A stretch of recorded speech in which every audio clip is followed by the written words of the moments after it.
Ready? One, two, three, start.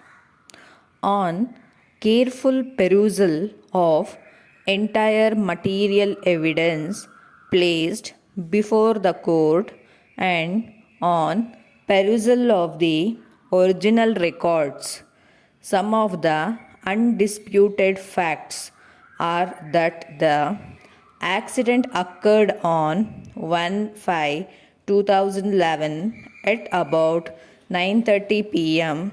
between the jeep and an unknown vehicle which came from the opposite direction. Petitioner sustained injuries on his face, left eye, and other parts of the body. In order to establish this fact, the petitioner has produced Exhibit P1 to P6, which are police records for the offences punishable under sections 279, 337, 304A of IPC, read with section 134 clause A and clause B of the IMV Act.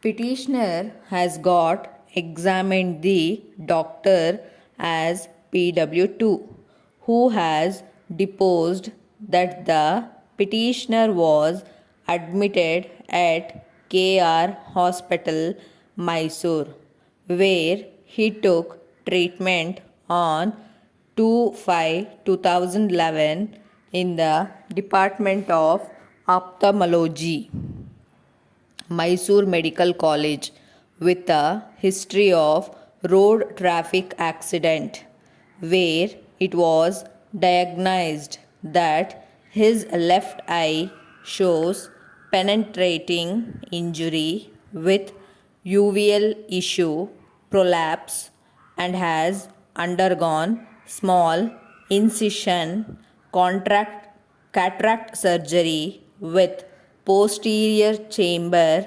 intraocular lens implantation under guarded visual prognosis. On 16/5/2014, petitioner was readmitted due to infection having been developed in his left eye as a result of perforation injury with total loss of vision and evisceration of left eye, and later discharged on 26/5/2014 with an advice for follow-up treatment.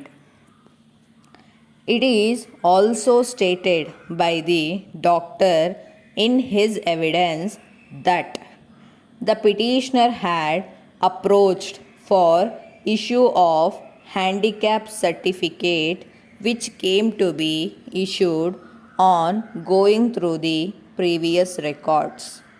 The doctor opined and issued a certificate of 30% disability due to complete loss of vision of left eye, and this loss of vision is found to be permanent in nature. PW2 was subjected to cross-examination by the counsel for insurer, who suggested that the loss of vision was not due to the injury sustained in accident, whereas it was due to negligence on the part of treatment given by the doctor. However, the same was denied by PW2, and nothing useful has been elicited in favor of the insurer to discard the evidence of Dr. PW2.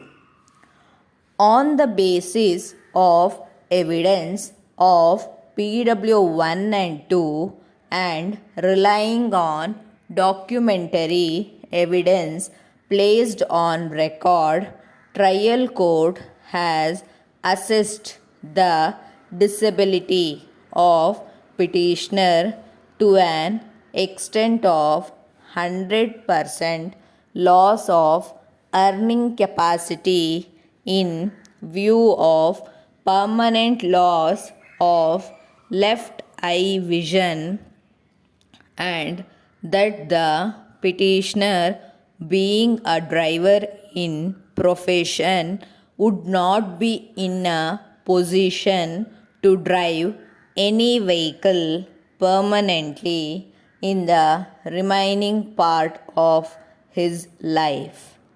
This aspect of assessment of the trial court of arriving at disability at 100% of loss of earning capacity is vehemently challenged by the Learned Counsel for Insurer, whereas Learned Counsel for the petitioner seeks to sustain the order passed by the trial court on the ground permanent physical disability to an extent of 100% is rightly assessed in view of the petitioner being the driver by profession and having lost complete vision of the left eye would not be able to continue his profession of driving. I shall deal with the disability aspect in the succeeding paragraphs. Now, coming to the aspect of age, income, and avocation of petitioner. It is not in dispute that petitioner was involved in driving profession and employed with respondent number 1, wherein he was driving a jeep. It is claimed by the petitioner that he was aged about 24 years as on the date of occurrence of accident. However,